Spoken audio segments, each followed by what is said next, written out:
Hey ஃபூடீஸ், welcome to liveloveloverecipes.com. இன்றைக்கி நம்ம சேனலில் நம்ம பார்க்க போகிற ரெசிபி வீடியோ என்னன்னு பார்த்தீங்கன்னா, ஒரு சூப்பர் யம்மியான க்ரீமி மஷ்ரூம் சூப். இதை க்ரீம் ஆஃப் மஷ்ரூம் சூப்புன்னு சொல்லுவாங்க. சூப்ஸ் எப்போவுமே பார்த்திங்கன்னா ஒரு மீலுக்கு முன்னாடி தான் ஆஃபர் பண்ணுவாங்க. அதை சாப்பிட்றதுனால என்ன ஆகும்னா, நம்மளுக்கு இன்னும் கொஞ்சம் பசியை தூண்டி விடும், நல்லா சாப்பிட முடியும் அப்படின்றதுக்காக தான் நம்ம சூப்பை ஃபர்ஸ்ட்டு குடிக்கிறது. இதே சில பேர் என்ன பண்ணுவாங்கன்னா, சூப்பை சாப்பிடும்போதே குடிச்சிக்கிட்டே சாப்பிடுவாங்க. அது என்ன பண்ணும் அப்படின்னா, நம்ம டைஜஷன் ப்ராசஸை ஈஸியாக கொண்டு வரதுக்கு ஹெல்ப் பண்ணும். ஆனால் நிறைய பேர் என்ன தப்பு பண்ணுறாங்க அப்படின்னா, எல்லாம் சாப்பிட்டு முடிச்சதுக்கு அப்புறமா சூப் குடிப்பாங்க. இது ஸ்டொமக் ஏக் வர்றதுக்கு காரணமாக அமையும். நான் இன்றைக்கி உங்களுக்கு சொல்லித்தர போகிறது என்னன்னு பார்த்தீங்கன்னா, வீட்லேயே எப்படி டேஸ்டியாக க்ரீமியாக இந்த மஷ்ரூம் சூப்பை ப்ரிப்பேர் பண்ணுறது அப்படின்றது தான். இந்த சூப் ஒன்ஸ் நீங்கள் குடிச்சிட்டிங்க அப்படின்னா அதுக்கப்புறம் ரெகுலராக இதை குடிக்க ஆரம்பிச்சிருவீங்க. ஏன்னா இது அவ்வளோ டேஸ்டியாக இருக்கும்.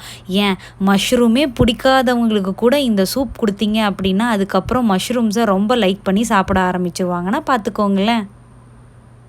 ஃபர்ஸ்ட் இதுக்கு ஒரு அடிகனமான சாஸ்பேனை சூடு பண்ணிக்கோங்க. சாஸ்பேன் கொஞ்சம் சூடானதுக்கு அப்புறமா ஒரு 10 to 15 grams ஆஃப் பட்டரை அதில் போட்டு லைட்டாக மெல்ட் பண்ணுங்கள். அது கொஞ்சமாக மெல்ட் ஆகிட்டே இருக்கும்போதே அதில் ஒரு பே லீஃபை போடுங்க. அதாவது பிரிஞ்சி இலையை போட்டு நல்லா சாட்டே பண்ணுங்கள்.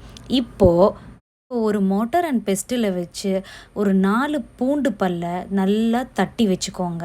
இப்போது நம்ம நல்லா தட்டி வச்சுருக்கிற பூண்டை ஆட் பண்ணி நல்லா சாட்டே பண்ணிக்கோங்க. ஒரு 1 minute சாட்டே பண்ணதுக்கு அப்புறமா ஒரு மீடியம் சைஸ் ஆனியனை நான் பொடி பொடியாக சாப் பண்ணி வச்சுருக்கேன், அதையும் ஆட் பண்ணிக்கிட்டேன். ஆனியன் ஓரளவுக்கு சாட்டே ஆனதுக்கு அப்புறமா நம்ம ஸ்லைஸ் பண்ணி வச்சுருக்கிற மஷ்ரூம்ஸை அதில் ஆட் பண்ணி சாட்டே பண்ணணும். மஷ்ரூம்ஸ் கொஞ்ச நேரத்துலேயே என்ன ஆகும்னா நிறைய தண்ணி விட ஆரம்பிக்கும். அது தண்ணி எல்லாம் மறுபடியும் வத்துற வரைக்கும் நம்ம அதை சாட்டே பண்ணிக்கிட்டே இருக்கணும். மூடி வச்சு கொஞ்சம் நேரம் மஷ்ரூமை குக் பண்ணுறதும் பெஸ்ட் ஐடியா. இப்போது ஒரு 3 to 4 minutes நீங்கள் சாட்டே பண்ணதுக்கப்புறம் மஷ்ரூம் நல்லா வதங்கிடும். அதுக்கப்புறமா நம்ம 1 spoon of refine flour add பண்ணணும். இங்கே உங்களுக்கு தேவைன்னா நீங்கள் ஹோல் வீட் ஃப்ளாரும் ஆட் பண்ணிக்கலாம், இல்லைன்னா கார்ன்ஃப்ளாரும் ஆட் பண்ணிக்கலாம். இது ஜஸ்ட் திக்கனிங் ஏஜென்ட் தான். ஸோ நீங்கள் எது ஆட் பண்ணாலும் இது டேஸ்ட்டில் ஒரு பெரிய மாற்றத்தை ஏற்படுத்தாது. இப்போது ரிஃபைன் ஃப்ளாரை போட்டதுக்கு அப்புறமா நல்லா சாட்டே பண்ணிவிட்டு ஒரு 1/2 glass ஆஃப் வாட்டரை அதில் ஊற்றி மறுபடியும் நல்லா குக் பண்ணுங்கள். இப்போது நம்ம ப்ரிப்ரேஷனுக்கு தேவையான சால்ட்டும் பெப்பர் பவுடரும் ஆட் பண்ணணும். இதில் அதிகமாக காரம்லாம் இருக்கக்கூடாது. அதனால் பெப்பர் பவுடர் உங்களுக்கு தகுந்த மாதிரி பார்த்து ஆட் பண்ணிக்கோங்க.